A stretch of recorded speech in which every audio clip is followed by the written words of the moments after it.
Hi everyone, today we're gonna see what the static members are and how to use them.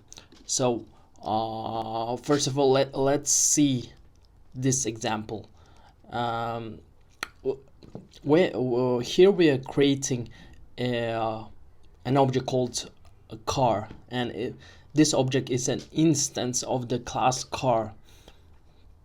So this object has a year which it was produced at and the model's name, for example 2000 and BMW, and we have functions, public functions, which are get year and get model, from which we can access to these members of the class.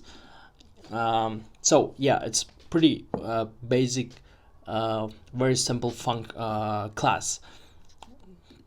So if you run this one,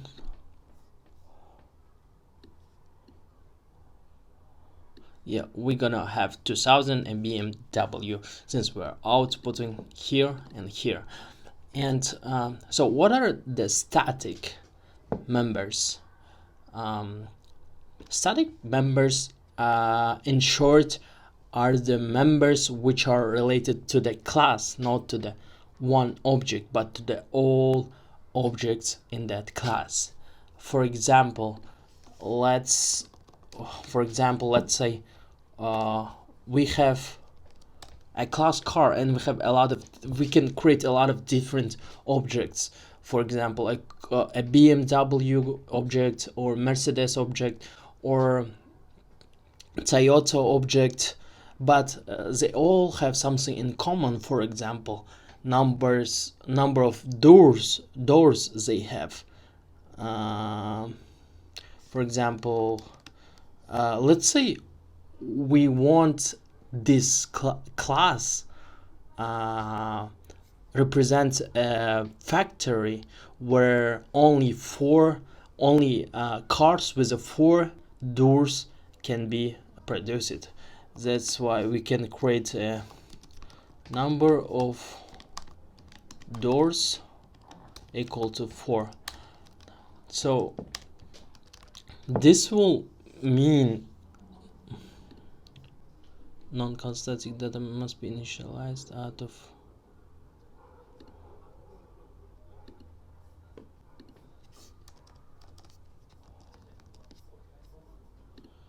yeah. So yeah, we've created a number of doors, so we can initialize it. It's a static member of the class. And how do we initialize it? We do initialize it by making, let's say, 4. So our number of doors is 4. So this can affect all objects which will be created by the class car. So if we for example create and get number of doors for object and return and number of doors here, oops.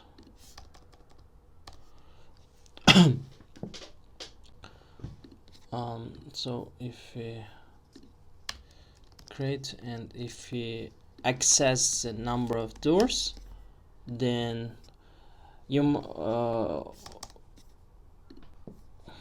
it's pretty easy to guess number of doors, yeah. So now we are having a number of doors as 4. Pretty simple. And we're gonna create the same thing for Mercedes with 20 year. And if we run it, car 2, let's say car 2, and if we run it, it's gonna output 4. Yeah, so it's pretty obvious, pretty clear what we're having here, but the main idea, so you might have say that this is no different from those members, or those members. Yeah, you might uh,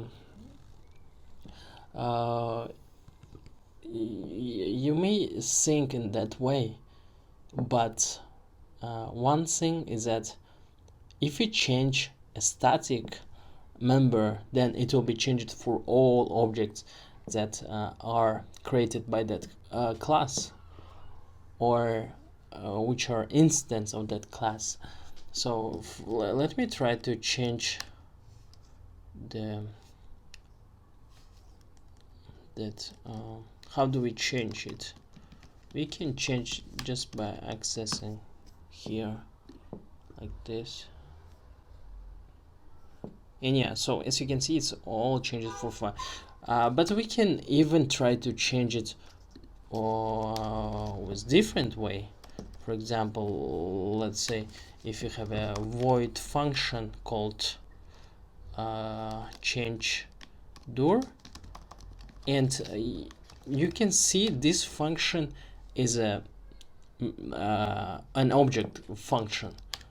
It is owned by object, but still we can change a static function here. So if you change to 5, for example, and if we run change doors here, then you might think that get number of doors for card 2 will be different, but let's see. Yeah, so can you see the difference? There is no actually the there is no difference from the previous output, because the static members work like that. It will be changed for all objects, no matter what we initialize. So that's the point of the static members, and we can even have a static functions. We're gonna talk about static functions next time. So I hope this was useful. It's pretty easy to use that, and it might be very useful too sometimes. So hope it was very useful, and see you next time.